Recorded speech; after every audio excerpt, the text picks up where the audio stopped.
Sir ఇప్పుడు దీంట్లో చాలా మందితో నేను విన్నాను.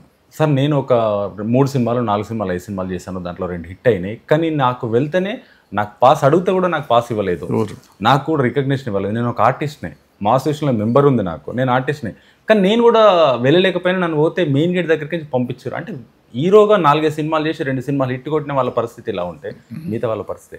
అదే నేను చెప్పేది. ఇప్పుడు మీరందరూ అడుగుతున్నారు అందరినీ పిలిచారా, మీరు ఎంతసేపు చిరంజీవి గారు, నాగార్జున గారు, వెంకటేష్ గారు 4 పేర్లు చెప్తున్నారు, లేదా మహేష్ బాబు గారు, ఎన్టీఆర్ గారు పేర్లు చెప్తున్నారు. మరి ఇటువంటి వాళ్ళ పరిస్థితి ఏంటి? సో ఇండస్ట్రీలో ఎవరు ఇండస్ట్రీ అసలు ఫస్ట్ పాయింట్ అడిగేవాళ్ళు అడిగేది ఏంటంటే ఇండస్ట్రీ అంటే ఎవరు మీ ఉద్దేశంలో? ఆ 10 మంది హీరోలు, 10 మంది డైరెక్టర్లు, 10 మంది ప్రొడ్యూసర్లు అనుకుంటే ఇండస్ట్రీ అయిపోతుంది. అప్పుడు మా సమస్య లేదు, అంతే కదా. వాళ్ళు వచ్చినప్పుడే పెట్టుకోండి, అది వాళ్ళని అడగండి. మరి మీకు వాళ్ళు ఇంపార్టెంట్ అని మీరు అనుకున్నప్పుడు వాళ్ళ డేట్స్ తీసుకోండి. ఎందుకంటే వాళ్ళు టోటల్గా బిజీగా ఉండేవాళ్ళు, వాళ్ళు మీరు చెప్పే పేర్లు, వాళ్ళు డేట్లు ఖాళీ ఉండాలి, వాళ్ళ సినిమాలు లేకుండా ఉండాలి, లేకపోతే వాళ్ళ షూటింగ్లు క్యాన్సిల్ చేసుకుని వచ్చే పరిస్థితి మీరు కల్పించాలి. చేస్తే వాళ్ళతో పెట్టుకోండి, మిగిలిన వాళ్ళని అడగండి. మీరు క్వశ్చనింగ్ ఏమో ఎవరు రాలేదు అంటున్నారు, మేము వస్తాము అంటే మేము తీసుకుపోతారా? అదే కదా, వస్తామన్న వాళ్ళ పరిస్థితి ఏంటి? నా దగ్గర 1,00,000 మంది ఉన్నారండి, నా దగ్గర 1,00,000 మంది ఉన్నారు మొత్తం సార్, ఎవరైనా కానీ వర్కర్స్ కానీ వాళ్ళు కానీ వీళ్ళు కానీ ఆర్టిస్టులు కానీ నాకు చేస్తే వీళ్ళందరూ సినిమా వాళ్ళే. మరి వీళ్ళని లోపల రాణిస్తారా? మీరు చెప్పే 30 మందిని వదిలిపెడితే మీరు 30 మంది రాలేదని అడుగుతున్నారు, నేను 1,00,000 మందిని తీసుకొస్తా అంటే వాళ్ళ పరిస్థితి ఏంటి? వచ్చి గేట్ దగ్గరికి నుంచి వెళ్ళిపోయిన వాళ్ళ పరిస్థితి ఏంటి? అందుకని so there are practical problems sir. మనం ఊరికే నోటికి వచ్చింది కదా అని వాళ్ళని గవర్నమెంట్నో లేకపోతే ఇంకోళ్ళనో అంటాం కాదు. Should not name anybody.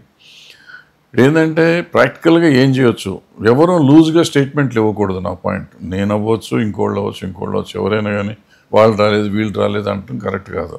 ఆ సర్కమ్స్టాన్సెస్ ఏంటి, పలానా వాళ్ళు రాలేదంటే సర్కమ్స్టాన్సెస్ ఏంటి, వాళ్ళు మనం పిలిచారా పిలవలేదా మనకు తెలియదు.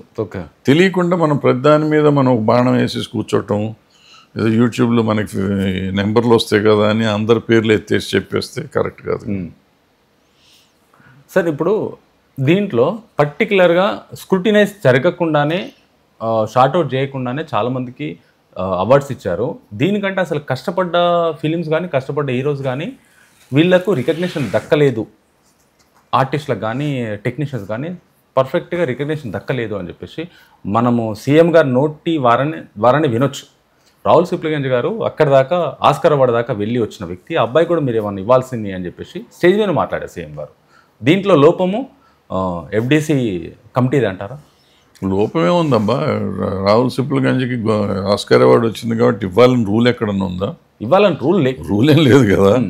ఇవ్వాలంటే ఇవ్వాలి, ఇవ్వక్కర్లేదంటే ఇవ్వక్కర్లేదు. ఫస్ట్ పాయింట్ ఇది గద్దర్ అవార్డ్స్ స్టేజ్ అది. అవును, గద్దర్ అవార్డ్స్కి ఆస్కార్కి సంబంధం లేదు. సో వీళ్ళు ఏం చేశారంటే ఈ కీరవాణి గారిని వీళ్ళందరినీ అక్కడ ప్రోగ్రామ్కి పిలుచుకున్నారు. కీరవాణి గారు హ్యాపెన్ టు బి దట్ మా తెలంగాణ తల్లి సాంగ్ కంపోజ్ చేశారు. సో ఆయన పాడటానికి ఆయన వచ్చారు. ఎట్లా వచ్చారు కాబట్టి ఆయన సన్మానిద్దాం అన్నారు కాబట్టి సందర్భం ఏదో ఒకటి ఎత్తుక్కోవాలి కాబట్టి వాళ్ళు యాక్చువల్గా మా తెలంగాణ తల్లి పాట చేశారు కాబట్టి ఆయన సన్మానించేస్తే అయిపోద్ది. అది చేస్తే చంద్రబోసం చేయలేరు. సో ఇద్దరిని కలిపి ఆస్కార్ అవార్డు అని ఒక మాట చెప్పి రెండు బొకేలు ఇచ్చారు, ఏం పెద్దగా చేయలే. సో పిలిచినప్పుడు కావాలంటే సిప్లిగంజ్ కూడా పిలిచి ఆయనకు కూడా ఇంకో బొకే ఇస్తే అయిపోతుంది. సో ఇవ్వలేదు. ఆ సిప్లిగంజ్ని పిలిచినప్పుడు ఆ 2 కీరవాణి కొడుకు అనుకుంటా పాడింది, ఇంకో ఆయన కూడా పిలిచి 4గురికి ఇచ్చేస్తే అయిపోతుంది. ఇవ్వలేదు. సో ఇప్పుడు ప్రతిదాన్ని మనం కోడిగుడ్డు మీద ఈకలు వీకినట్టు వీకుతుంటే అది కరెక్ట్ కాదు. ఇకపోతే అందరికీ ఇచ్చారా ఇవ్వలేదా అంటే ఇక్కడ ప్రాబ్లం ఏంటంటే గద్దర్ అవార్డ్స్ వరకు సినిమాలన్నీ పర్ఫెక్ట్గా చూసి ఇచ్చారు. ఓకే, అది తప్పిచ్చారా ఒప్పిచ్చారా అనేది జ్యూరీని ఒకసారి సెలెక్ట్ చేసినాక వాళ్ళు ఇచ్చిన దానికి మనం అవాయిడ్ అయ్యి ఉండాలి. తప్పు ఒప్పుల గురించి మాట్లాడాలంటే అది వేరే డిబేట్. అది మిగిలిన 10 సంవత్సరాల అవార్డులు ఇవ్వటం అనేది తప్పు, అసలు పెద్ద బూత్ అది ఇవ్వనే కూడదు. వాళ్ళు 10 సంవత్సరాల సినిమాలు చూస్తానికి వీళ్ళకి టైం లేదు, వీళ్ళు చూడలేదు, 100% చూడలేదు. చూడకుండా వీళ్ళు ఇష్టం వచ్చిన పేర్లు రాసి సినిమాలు అవార్డులు ఇచ్చారు. దాంట్లో జ్యూరీ అవార్డులు కూడా ఇచ్చారు. అది తప్పు. అసలు ఆ కమిటీ వేయటం తప్పు, ఆ అవార్డులు ఇవ్వటం తప్పు, అనౌన్స్ చేయటం తప్పు. అది గవర్నమెంట్ చేసిన తప్పు. అది దాని గురించి మనం అదే అయిపోయింది. ఏదైనా కానీ మంచి ఉద్దేశం అయితే ఉంది. తెలంగాణ వచ్చినాటి నుంచి మనకున్న సినిమాలు చేసిన వాళ్ళందరికీ ఇద్దాం అనే ఆలోచన అయితే మంచిది. అది ఒక్కొక్క సినిమాకి ఇచ్చి కొంచెం మన వాళ్ళకి చూసుకుంటే బాగుంటుండే. బట్ అది ఎవరి ఐడియానో ఎందుకు వచ్చిందో తెలియదు. మేము కమిటీలో ఉన్నప్పుడైతే పెద్ద డిస్కషన్ లేకుండేది.